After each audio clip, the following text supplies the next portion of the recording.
Hi everyone, it's Scott and Carolyn Strand, and welcome to the Wednesday Word. And we really miss seeing everybody, but we're glad for the technology and be able to connect in this way. And just want to let you know, a couple weeks ago, Carolyn and I celebrated our 35th wedding anniversary.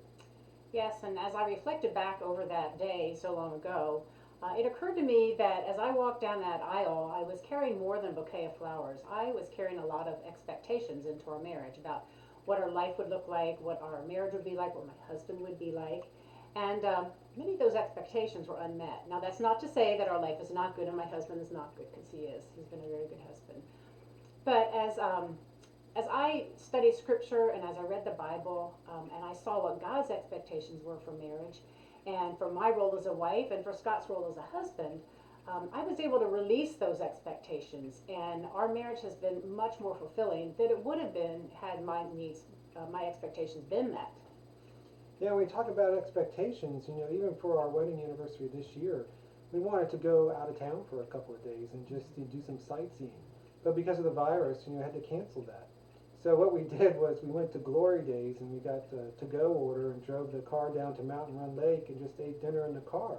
And that was pretty cool. I kind of like that. It was nice. Yeah. So, you may have some expectations for this year that are not being met. Your vacation, maybe you had to cancel a vacation. Some of you are teachers and you're having to teach from home. That's really difficult. If you're a student, proms and graduations are different. There's just a lot of things. Those of you that have jobs, your expectations of what your job is going to look like has changed radically this year. And so there's a lot of expectations that have not been met. But wanted to share a verse out of Isaiah, two verses, Isaiah 55 verses 9 and 8 and 9. For my thoughts are not your thoughts, neither are my ways your ways my ways.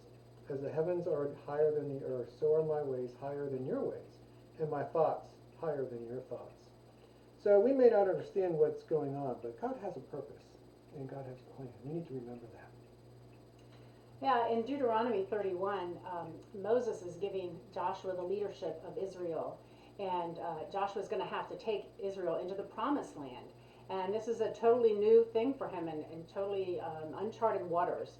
And Moses gave him this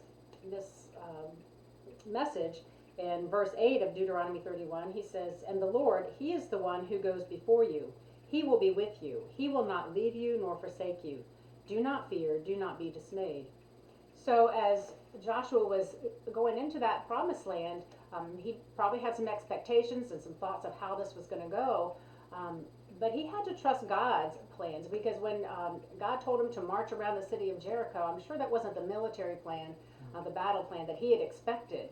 And he had to trust that God was with him and that God was not going to forsake him. And that allowed him to be able to be a good leader. And it's something we can cling to, too, is that God is with us. He's not forsaking us during this time. No matter what we're going through, He is here. He is helping us through this time. And we just need to remember that He is here in our midst, despite what our expectations were for this time.